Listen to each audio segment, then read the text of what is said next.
Welcome to The Explainer. Today, we are going deep into the engine room of modern databases to talk about a data structure called the Log Structured Merge Tree, or LSM-tree for short. Now, I know that sounds a little intimidating, but it is an incredibly clever solution to one of the biggest, most expensive problems in all of computing. How do you write data at a massive, massive scale without grinding everything to a halt? So, here's how we're going to break it down. First, we'll look at why indexing can get so expensive and slow databases down.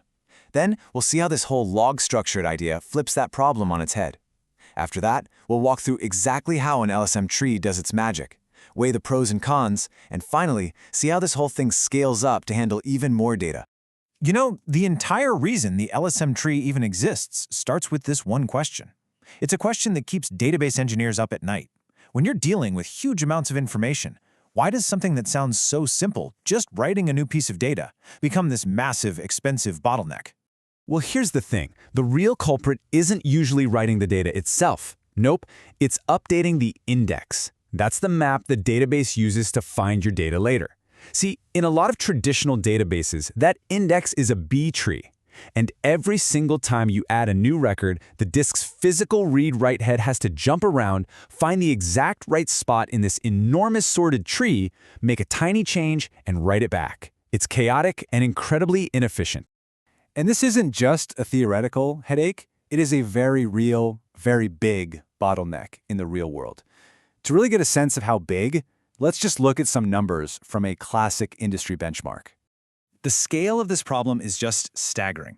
The original paper that introduced LSM trees, they looked at a standard banking benchmark, and what they found was wild. For a system that was processing 1,000 transactions every second, just keeping the index for the transaction history up to date, that alone required an extra 2,000 disk operations every single second. Just let that sink in for a moment. As the authors of the paper put it, this indexing overhead doubles the disk cost of the entire application. You are literally paying for twice the hardware, not to store more data, but just to keep your map in order. That's crazy. Okay, so if all those tiny, random, scattered writes are the enemy, what do? Well, what if, instead of trying to optimize that chaotic process, you just stop doing it? What if you change the rules of the game completely? This is the exact kind of thinking that led to a whole new approach. And here it is, the hero of our story, the log-structured merge tree. The core idea behind it is just brilliantly simple. If something is really expensive to do, just don't do it right now. Instead of making millions of these tiny, costly writes to disk, the LSM tree basically says, hang on, let's collect all these changes, and we'll write them out later, all at once, in a much, much smarter way. So here's the basic architecture. An LSM tree has two main parts.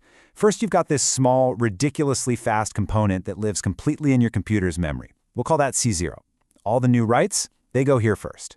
Think of it like a holding area, a buffer that shields the big, slow-on-disk component, we'll call that C1, from that constant storm of random updates. But wait, how does the data get from that fast memory buffer onto the slow disk without just creating the exact same problem we were trying to solve in the first place? This is the really clever part. It's a process called a rolling merge, and it is the absolute heart of what makes the LSM tree so incredibly effective. Okay, so here's how it works. First, all the new data piles up in that in-memory tree, C0. Then, once C0 hits a certain size, it gets full, the merge process kicks in. The system takes all those new sorted entries from memory, reads the matching section from the big C1 component on disk, and then it combines them. Finally, and this is the absolute key, it writes that new, bigger, merged block back to the disk in one clean, sequential go. No more tiny, random, scattered writes.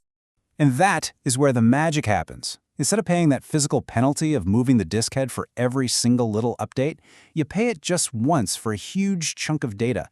It's like the difference between a mail carrier driving all over town to deliver one letter at a time versus just dropping a whole bag of sorted mail at the post office. This idea of treating the disk like a log that you just append to, well, that's where the log-structured part of the name comes from. So we know it's a super efficient design, but what does that actually mean in the real world? What are the gains we get from this, and what's the catch? Because in engineering, there is always a catch. For any workload that involves a ton of writes, the benefit is just enormous. The actual disk I/O cost for an insert using an LSM tree can be an entire order of magnitude lower than with a B tree. By batching up all that work, you are just doing so much less physical work on the disk itself. It's a game changer. But here's the trade-off. To get those lightning-fast writes, you have to give something up, and that something is a bit of read speed. See, because a piece of data could be in the fast memory component or on the slower disk component, the database might actually have to check both places to find what you're looking for. A B tree might be slower for writes, but it keeps everything neatly sorted in one place, which makes reads faster. It's a classic engineering trade-off. Now, this is where the design gets even more elegant. This whole defer and batch idea, it's not just for inserts. How do you delete something? Well, you don't actually delete it. You just write a tiny delete marker into the fast memory tree. Then, later on, when the merge process runs, that little marker meets the old data and poof, they just cancel each other out. And an update? That's just a delete marker followed by a new insert. Everything is deferred, everything is batched. Right, but what happens when that main on-disk component, C1, gets just absolutely massive? I mean, eventually, merging into it is going to get slow too. Well, it turns out the design has a really elegant answer for that problem as well. You just add more levels.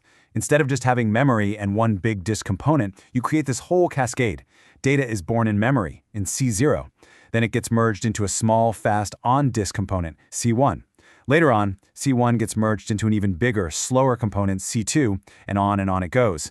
Data just gracefully ages, migrating from these hotter, younger layers to colder, older ones over its lifetime. And what this multi-level structure really gives you is control. It lets you fine-tune the system perfectly. By adding more disk levels, you can actually get away with a much smaller and therefore cheaper in-memory component because that batching efficiency gets multiplied at every single step. It's this beautiful balancing act between the cost of expensive fast memory and the cost of slow, cheap disk. So the big idea here, the core principle of the LSM tree, is to stop doing expensive, random work and instead to defer it and do it in batches. And that's a powerful pattern that goes way beyond just databases. It's a fundamental principle of efficient system design. It really makes you wonder, right? What other complex systems out there could be made dramatically more efficient just by applying this one simple, elegant idea?